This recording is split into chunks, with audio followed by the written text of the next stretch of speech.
তো নমস্কার বন্ধুরা, ওয়েলকাম টু ইউনিক স্পোর্টস। আজ 22 তারিখ আর গতকাল 21 তারিখ ছিল। গতকাল আরসিবির সাথে কলকাতার ম্যাচ ছিল ইডেন গার্ডেন্সে, আর সেই ম্যাচে কলকাতা আরসিবিকে হারিয়ে দিল এবং পয়েন্টস টেবিলের 2 নম্বরেও স্থান করে নিল কলকাতা। তো বন্ধুরা, ম্যাচটা খুবই রোমাঞ্চকর ম্যাচ ছিল। প্রথমে মনে হচ্ছিল যে কলকাতা জিতে যেতে পারে, তারপরে মনে হচ্ছিল আরসিবি জিতে যেতে পারে। তো ম্যাচটা খুবই হাড্ডাহাড্ডি ম্যাচ ছিল। তো বন্ধুরা, মাত্র 1 রানের ব্যবধানে কলকাতা ম্যাচটা জেতে। তো খুব ক্লোজ ম্যাচ ছিল, আর ইডেন্সে কলকাতার এটা 50তম জিত ছিল। তো এটা একটা বড় বিষয়। তো বন্ধুরা, কলকাতা পয়েন্টস টেবিলে 2 নম্বরে চলে এসেছে। 7টা ম্যাচে তারা 5টা জিতেছে আর 2টো হেরেছে। তো 10 পয়েন্ট নিয়ে এবং ভালো একটা রান রেট নিয়ে তারা পয়েন্টস টেবিলে 2 নম্বরে রয়েছে।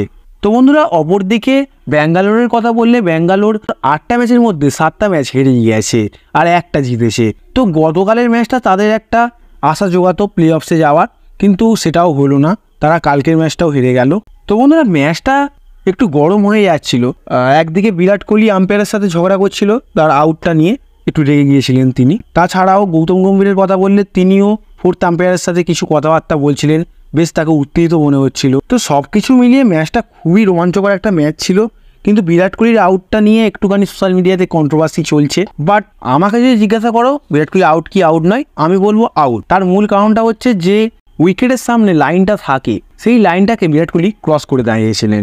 হ্যাঁ, বিরাট কোহলির কোমরের ওপরে বলটা ছিল ঠিকই, বাট এইবারের আইপিএলে প্রত্যেকটা প্লেয়ারই হাইট মেপে নেওয়া হয়েছিল আইপিএল শুরুর আগে।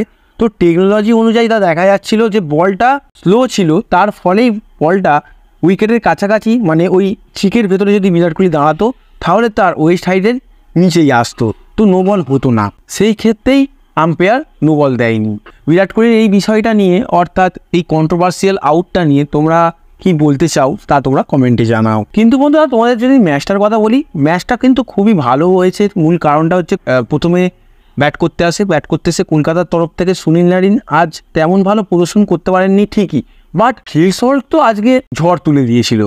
ফার্গুসনের একটা ওভারে তিনি তাকে 28 রান মারেন। তো বুঝতেই পারছো ফিল সল্ট এখন ঝোড়ো গতিতে রান করছে, বাট তারপরে তিনি আউটও হয়ে যান। তো কলকাতার তরফ থেকে পারফরমেন্স খুব একটা খারাপ ছিল না, প্রত্যেকটা প্লেয়ারই মোটামুটি চেষ্টা করছিল খেলার। কিন্তু রাসেল ঝড় আর নারিন ঝড় আজকে দেখা যায়নি। বাট ব্যাঙ্গালোরের কথা বললে, ব্যাঙ্গালোরের ব্যাট করতে এসে বিরাট কোহলি তো প্রথম দিকে খুবই ভালো খেলছিল, ফ্যাফ ডু প্লেসিও মোটামুটি খেলছিল।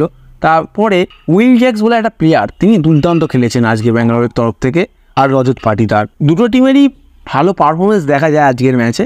কিন্তু ম্যাচটা আরসিবি হেরে যায় এবং কলকাতা ম্যাচটা জিতে পয়েন্টস টেবিলে 2 নম্বরে চলে যায়। তো ভিডিওটা কেমন লাগলো তোমরা কমেন্টে জানাও, আর ভালো লাগলে লাইক করে দাও।